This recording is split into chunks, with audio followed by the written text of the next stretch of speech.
back to the back dari obrolan di luar jalanan kita. Silau banget aku matahari di depan kursi. Enggak, ini kita pakai di studio. Oh, di studio ini green screen ya? Green screen. Jadi apa yang kamu lihat di sini tidak sama dengan apa yang kamu lihat di pikiran orang-orang. Dan di belakang kita ada banyak orang duduk nungguin bioskop. Iya. Dan itu artinya apa, Zar? Itu tandanya bahwa semua orang fokus dengan masalah hidup masing-masing. Dan kita pede dengan seperti ini. Ini semua akan terlupa besok. Dalam menit besok apa nanti bakal orang lupa. Terlalu bersemangat, Mas. Biasa kita jangan kayak gini juga nggak akan ada yang peduli. Kamu nggak malu, saya yang malu, Mas. Nggak akan ada yang peduli. Saya malu. Orang di situ nggak akan ada yang peduli. Semangat sekali ya, Mas. Semangat sekali aku ya. Kita konten-konten kayak gini tuh sebenarnya tujuannya apa sih, Zar? Konten-konten bikin video. Ya pede aja. Melatih kepedean. Karena kita melatih kepedean di depan orang ramai itu kenapa, Zar? Karena semua orang sudah fokus dengan masalah hidupnya masing-masing. Mereka mungkin ada problematik dan juga pay letter mereka masing-masing. Jadi tidak mungkin sempat memikirkan kita dalam waktu 1 detik pun di esok hari. Iya, makanya mengonten lah. Gak usah malu. Nah, ini kita bayar berapa gitu untuk makan satu minum satu aja. Itu kita sudah dapat 3 konten, Zar. 3 konten. Kamu dapat 2 konten ya? 2 konten. Nah, aku juga sering bikin reel, kamu juga mau rajin bikin reel, kita bikin YouTube kayak gini. Ya sebenarnya tujuannya untuk ngelatih kita juga. Siapa tahu ya ada yang bagus juga, siapa tahu ada yang rame videonya. Tapi makanya kalau misalkan orang mau konten kan saking tidak malu itu bahkan sampai ada yang eksip juga ya dia. Eksip.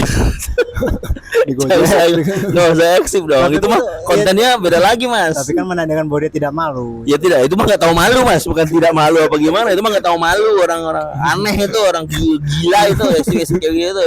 Kalau mau eksip kalian di pantai telanjang aja, di luar negeri sana ada pantai khusus telanjang kan? Bali juga ada kok. Bali ada pantai telanjang. Ada. Kamu pernah datang sana? Lah. Lah apa? Lalu langan. Video-video kayak gitu. Tapi yang jelas menurutku aku selama ini mengonten itu tujuannya aku ya pengennya ya. Tujuannya itu pengennya biar ya terkenal dari sosmed, dengan begitu aku dapat penghasilan. Bukannya aku pengen yang kayak narsis NPD terkenal, enggak. Tapi emang tujuan awalnya itu. Enggak. Buktinya aku jalanin gilang gulat kan penghasilan untuk keluarga aku. Aku enggak butuh kerja di luar, aku kerja cukup cari AdSense di YouTube. Nah, itu sampai sekarang aku enggak terkenal. Yang jelas aku dapat penghasilan aja dari sana. Tapi stabil lah ya. Stabil lah itu. Nah, nambah konten lagi yang di komedi, yang di sosmed sudah aku gilang. Itu tujuannya biar terkenal. Tetap ada unsur itunya gitu. Tetap ada unsurnya. Buat apa nih kita capek-capek kayak gini? Tapi intinya ODJ ini dikit yang nonton, saya tetap kita rajin. Itu untuk latih kita ya, latih kita mental. Latih mental. Karena kita nggak perlu malu dah. Nggak perlu malu. Dan semua orang fokus dengan masalah hidup mereka masing-masing. Setiap bulannya mereka ada pay letter. Sudah terlalu banyak. Ada tagihan masing-masing. Nggak lucu lagi. Besok mereka akan lupa. Tapi intinya konten itu ya bagi saya dan Zare bagiku penting banget, karena itu tujuan untuk latihku bikin materi kayak gini biar aku jadi lebih lancar lagi ngelawaknya. Kontennya Sanpas itu ada namanya 1 menit yapping. 1 menit tiap 1 menit yapping. 1 menit yapping. Itu juga kayak ngajarin kita biar ngomong terus kayak gini kan, gue ngomong terus. Gak ada apa ngomong terus kita, Mas. Tujuannya itu biar kita lancar. Dibayar sama IU juga enggak? Enggak ada, Mas. Kita di endorse senyawa juga enggak kita. Ini kita di senyawa kok. Kalau misalkan nanti Artopia mau MC-nya kita enggak apa-apa. Iya, enggak mau juga, aku malas sama Zare MC. Capek aku nanti dia disapu-sapuin terus omongannya. Aku. Ya, gue eksibisionisme itu. Nah, tapi tidak bisa saya tahu mungkin, Zar, semua orang butuh konten. Yes. Apalagi orang-orang terkenal. Nah, kemarin tuh aku baru nonton konten nih. Jadi ternyata ada satu konten nih, bagus banget ya reelsnya. Apa? Kenapa semua orang pengen jadi main karakter? Oke, menarik. Langsung dia tiba-tiba musiknya tuh yang kayak berita tuh, tracer itu. Iya, terus ada yang teriak Haraheta. Itu kan main karakter. Main karakter kan dia. Tapi ya bukan terlalu Arab itu. Kenapa orang mau jadi main karakter, Zar? Ya karena memang setiap satu orang itu pasti dia punya rasa narsistiknya tersendiri. Oke. Setiap orang itu ya? Baik dari introvert sekalipun. Oke. Kan makanya kayak introvert itu kan ada yang dia benar-benar no life itu karena ada yang mungkin punya skenario sendiri di kepala mereka, dan itu biasanya mereka jadi main karakter tuh di sini. Benar. Makanya aku. Iya, karena kan di kepala sendiri biasanya. Karena nggak real itu main karakter. Kadang ada main karakter yang dia bisa tuju dan terjadi, ada yang main karakter yang di kepalanya dia. Nah, itu biasa mengganggu. Main karakternya di kepala dia, karena dia akan merasa orang tuh gak berpihak ke dia, padahal dia merasa dia main karakter. Nah, itu kan salah. Ekspektasinya terlalu tinggi. Berarti semua orang tuh ada ya sebenarnya? Ada. Ya dengan mengonten mereka jadi bisa mewujudkan main karakternya mereka dong. Dan aku baru tahu ternyata ketika ngeliat konten-konten dari Reels itu kan cukup banyak ya yang rekomendasiin ke aku. di situ juga punya pembahasan masing-masing gitu loh. Jadi kita nggak harus jadi pakar expert dulu untuk menjadi konten kreator guys sebenarnya. Asalkan kita paham dengan konteks masalahnya, dia itu udah bisa jadi salah satunya. Ya, itu tujuannya bikin konten pertama apa dulu? Mau menghibur, mau nyari ngasih informasi dan menghibur, atau mau sekedar ya joget-joget aja atau gimana, kan banyak loh. Banyak. Nisenya banyak, kesukaan orang juga macam-macam. Banyak juga kalau misalkan emang diharuskan nama pekerjaannya juga sama juga kan. Iya, aku juga sama. Iya, kamu karena terpaksa karena pekerjaanmu ya. Iya. Jadi kamu bikin konten kopi-kopi terus, padahal kamu nggak yang begitu tertarik banget sama kopi. Iya, tertarik sih. Tapi kamu pesan apa nih, Zar? Dirty latte. Dirty latte. Itu pilihan pengkopi banget tuh, dirty latte tuh. Karena pengen cobain kan. Pengen cobain dirty latte di setiap tempat ya. Iya, dan sampai pikiranmu kotor. Iya. Selama minum ini aku langsung bisa ngomong kotor. Ya, gimana tuh ngomong kotornya? Dasar kontol. Aku bilang kontol apa kotor tadi? Kontol. Ya. Kira-kira kotor. Enggak tak sensor. Dan bukan cuma orang-orang biasa kayak kita, pejabat juga, Zar. Harus konten juga. Menurutmu pejabat harus konten gak sih? Nah, nanti aku sampein menurutku. Kalau menurutku pejabat harus konten. Kok iso? Karena dia harus ngerasain kayak kita tuh sebagai rakyat, sebagai audiens. Jadi kita harus melihat nih transparansi apa yang mereka lakuin setiap harinya. Oh, jadi kita harus tahu kegiatan mereka tuh apa dari konten. Yes. Nah, dengan pejabatnya mengonten, kita jadi tahu pejabatnya ngapain aja gitu. Yes. Kayak kemarin dulu Ganjar juga kayak gitu. Oh iya. Terus pejabat yang nggak ngonten, dia nggak kerja gitu. Kerja dong, kerja. Kan kerjanya dilihat dari infrastruktur masing-masing, dan mungkin terasnya masyarakat tuh biasanya biar bisa masyarakat tuh semakin terpercaya gitu. Percaya dengan apa yang dia lakukan, karena semua masyarakat kan lihat HP ya. Lihat konten ya. Tapi ada yang bilang tadi, kamu bilang beritanya, ada yang bilang orang jadi berasa kayak menganggap kayak orang pejabat mengonten itu kayak memanfaatkan fasilitas negara. Wah, itu kamu yang ngomong itu. Iya kan, bukan kamu bilang, kamu lihat beritanya. Ada yang bertanggapan seperti itu, soalnya dia kan berkegiatan, itu dia mengonten dan image-nya dapat di dia. Nah, itu akan bergerak bukan cuma di sini, karena kan konten kan selamanya ya. Karena image-nya masuk ke dia, nanti kalau sudah nggak di pejabat itu bisa meningkat lagi untuk image-nya dia, bukan untuk publikasi. Apa namanya, kalau duit buat pejabat itu apa namanya? Pokoknya pajak yang dihasilkan terus dana-dananya itu namanya apa? Fasilitas ya. Fasilitas negara. Nah, fasilitas itu kan juga sebenarnya banyak dari rakyat tuh marah itu karena merasa bahwa fasilitasnya itu malah dimanfaatkan buat kebutuhan pribadinya, bukan buat kebutuhan misalkan untuk membangun jalan, perbaiki pendidikan. Iya, kenapa harus ini di kontenin mungkin ya konten itu juga bagian dari untuk mempromosikan dirinya juga. Jadi kan kesana kayak menggunakan fasilitas negara untuk diri pribadi.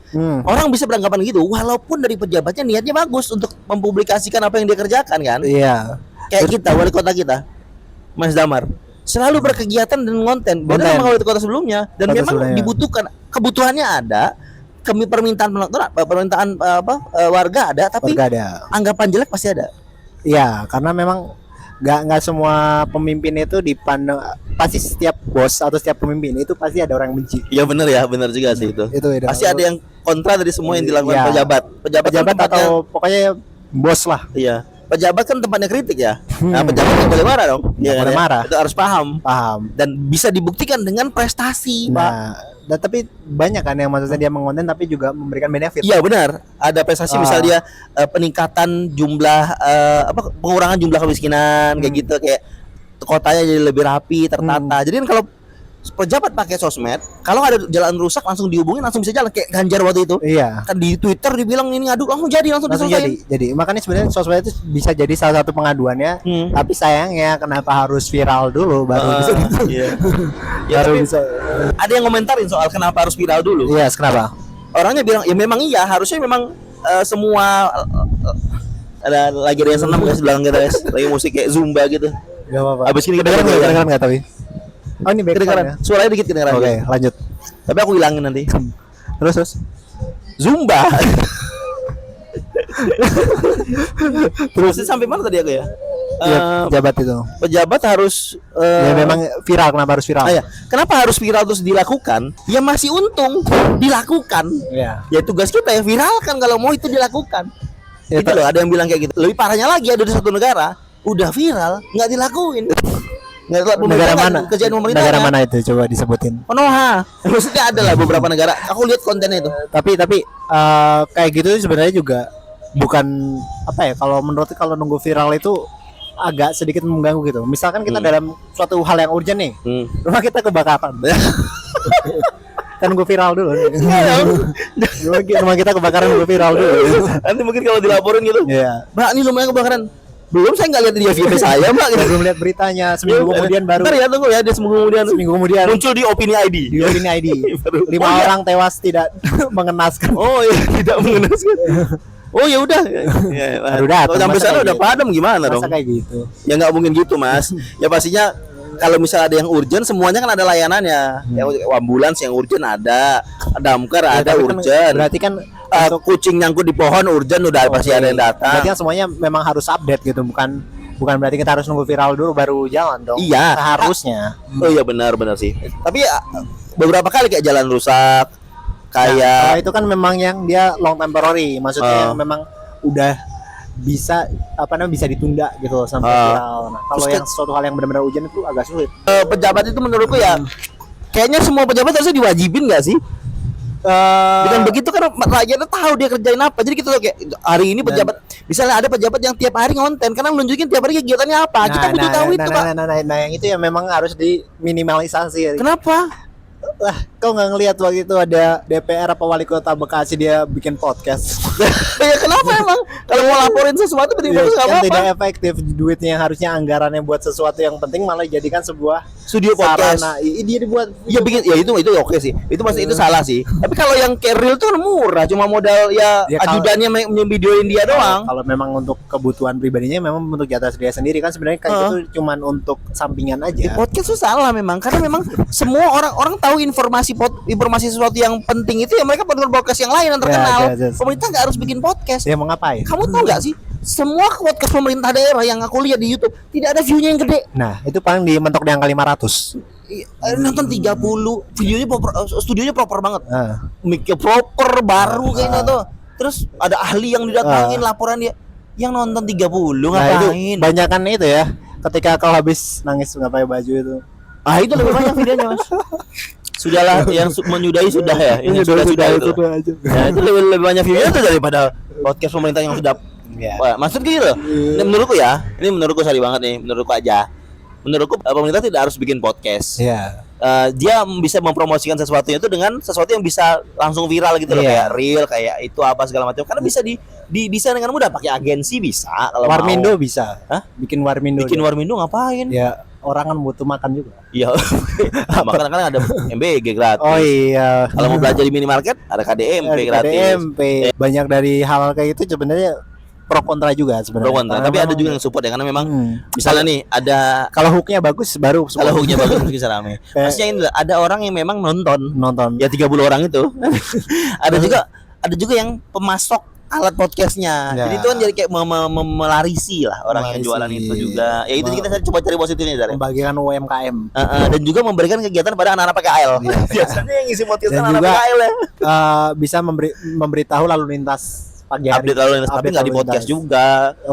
Di radio, Mas. Iya enggak. Orang-orang kan kadang kalau misalnya ya tujuannya biasanya mereka tuh untuk sosialisasi program apa. Nah, itu mending demo di kelurahan itu. Gimana ya? Maksudnya gimana mau sosialisasi tapi yang nonton cuma 25, 20. Dan itu pun pegawai sendiri. Buat apa? Kan pegawainya juga tahu udah apa programnya, kenapa dia yang nontonnya juga. Maksud gue ya kalau misalnya mau untuk ini doang atau menghabis-habisan anggaran doang ya cari yang lebih efektif. Menurutku untuk sosmed lebih efektif main short aja. Short atau bikin tablik akbar juga. Tablik enggak usah, Mas. Ini datangin ini aja. Arlida Putri. Itu jelas efektif tuh penontonnya ramai tuh. Soalnya tapi masalahnya sama Ajeng Ica. Iya. Ajeng Febria. Ya, kalau dia datang nih hati-hati kayak gitu datang mau sosialisasi oke kena. Tapi lebih banyak orang-orang luar kota. Karena orang-orang luar kota program untuk ke kotanya enggak peduli. Mau ngapain? Tapi yang jelas penontonnya banyak. Arlida Putri juga. Ajeng Febria. Nah, kalau kamu targetnya apa, Gas? Zar untuk konten itu. Kamu mau jadi apa? Kamu udah nanya aku pengennya terkenal di konten kalau bisa ya alhamdulillah. Aku sebenarnya buat ini aja sih kebutuhan buat ngisi IG gua aja. Ngisi IG aja. Untuk saat ini masih ngisi IG. Iya, masih ngisi IG. Kalau tiba-tiba ada yang 1 juta penonton. Pertama, aku pasti berpikir bahwa itu tidak mungkin. Karena aku orangnya pesimistis. Jangan terlalu pesimis, Mas. Siapa tahu ada 1 juta 2 juta. Dari Liga Tawa tidak ditompau aja aku langsung pesimis.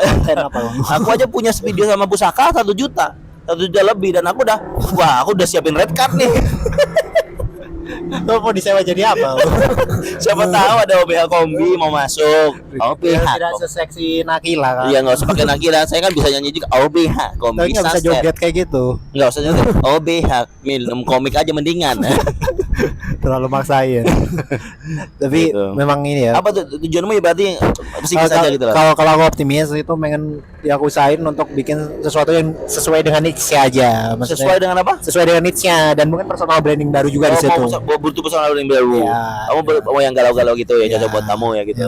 Gagal-gagal gitu karena kan orangnya juga pembaca buku juga kan. Pembaca buku penikmat sastra Khalil Gibran. Khalil Gibran juga.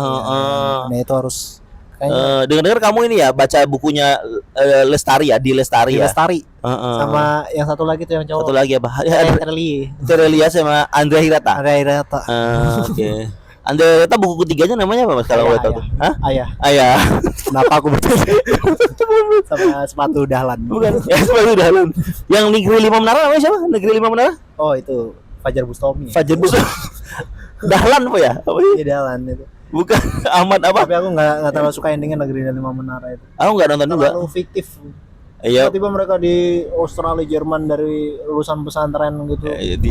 Ya banyak Pak yang lulusan pesantren ke luar negeri. Iya, di Jerman, di Paris, di Belanda, di Australia, di Burkina Faso. Saudara aku sepupuku, ini kan dia di pesantren. Itu paling mentok di ini doang, di toko sepatu Depok Bargo. Kamu pesantren mana dulu? Pesantren sekarang kan luas, banyak, ada jenis-jenis macam-macamnya. Ada pesantren yang kayak yang memang sangat membumi. Iya. Ada pesantren yang modern, Pak. Ya yang pesantren itu kan macam-macam. Ada yang memang bisa juga kalau dia pintar ya dia masuk ke yang digontor-gontor gitu juga banyak yang masuk ke luar negeri, Pak. Kalau bapaknya punya uang. Ya maksudnya ya beasiswa. Ada juga PDP misalnya. PDP gitu ya. Bisa, Pak. Ada yang pintar, kamu merendahkan kamu. Enggak bagus kok, Mas. Presiden kita juga Gus Dur juga dari pesantren. Iya, sangat pental pesantrennya. Pesantren Gontor. Ya mengonten lah jika kamu masih punya audiens. Kalau kamu tidak punya audiens, segera cari audiensmu melalui niche yang kamu pengen kasih. Gitu. Ini kamu sok ngasih saran. Orang yang ngasih saran kayak gini, orang yang followernya udah banyak. Gak usah nyuruh orang konten kalau kamu followernya nggak ada. Yang lain lagi coba kasih. Aku penikmat ya sih. Cari statement yang lain yang menyemangati juga sama seperti menyemangati dirimu.